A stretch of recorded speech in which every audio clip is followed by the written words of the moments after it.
BTS এর one of the most popular member V, যাকে সবাই ফ্যাশনিস্টা হিসেবেই কনসিডার করে। ইনফ্যাক্ট 2021 এ মোস্ট হ্যান্ডসাম পুরুষের খেতাবও তার ঝুলিতেই রয়েছে। অলমোস্ট $20 মিলিয়ন সম্পত্তির মালিক ভি। তার লাইফস্টাইল এখন বিলাসবহুল ভাবে জীবনযাপন করছে, যেটা অনেকের কাছে স্বপ্নের মতো।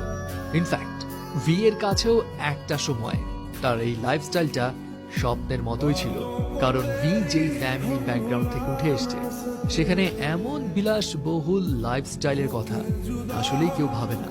অ্যান্ড রাইট নাও আপনাদেরকে ভি এর জীবনের স্ট্রাগলের কাহিনী শোনাবো, যেটা জানলে আপনিও হয়তো ইন্সপায়ার্ড হবেন। ভি এর আসল নাম কিম তাহায়ুন। ভি 30 ডিসেম্বর 1995 এ সাউথ কোরিয়ার ডায়েগু শহরে একটি কৃষক পরিবারে জন্মগ্রহণ করে। ভি তার 3 ভাই বোনদের মধ্যে সবার বড়। তার পরিবারের ফিনান্সিয়াল অবস্থা খারাপ হওয়ার কারণে ভি এর বাবা মা দুজনেই কৃষিকাজ করতেন।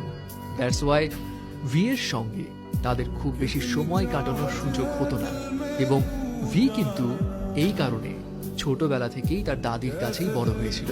ভি এক ইন্টারভিউতে জানিয়েছিল তার দাদি তাকে 14 বছর ধরে লালন পালন করেছে, এবং তার দাদি তার অনেক কাছের একজন মানুষ ছিলেন।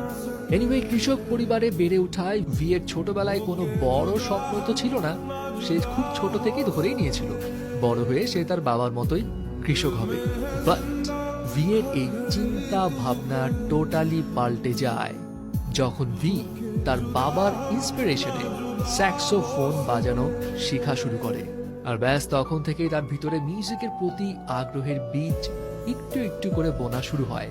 কিন্তু এখানে একটা কথা আছে, ভি তার বাবার ইন্সপিরেশনে মিউজিকে হাতে খড়ি পেলেও তার বাবা মায়ের কড়া ইনস্ট্রাকশন ছিল মিউজিক নিয়ে ক্যারিয়ার পার্সু করা যাবে না। তবে ভি যখন ক্লাস 9-এ পড়ে তখন তার লাইফে আসলো আনপ্রেডিক্টেবল একটা টার্নিং পয়েন্ট।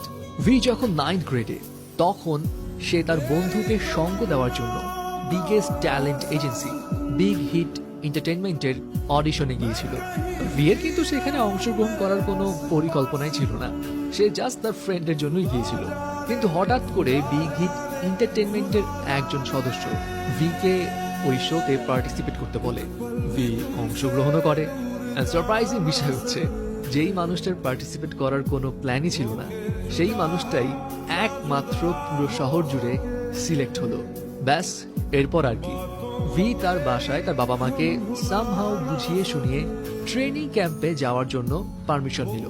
কিন্তু আমরা তো জানি কে পপ ইন্ডাস্ট্রিতে নিজেকে প্রুভ করতে হলে ট্রেনি পিরিয়ডটা কতটা কঠিন হয়।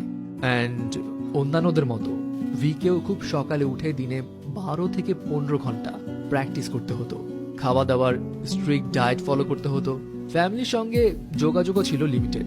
এবং ট্রেনিং এর এই কঠিন পরিস্থিতি দেখে ভি এক পর্যায়ে ডিসাইড করে নিয়েছিল সে গিভ আপ করে ফেলবে।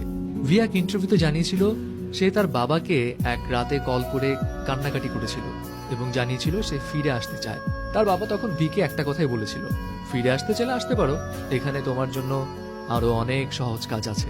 ভি জানায় তার বাবার ওই কথাটাতে সে কিছুটা ইম্বারেস ফিল করেছিল।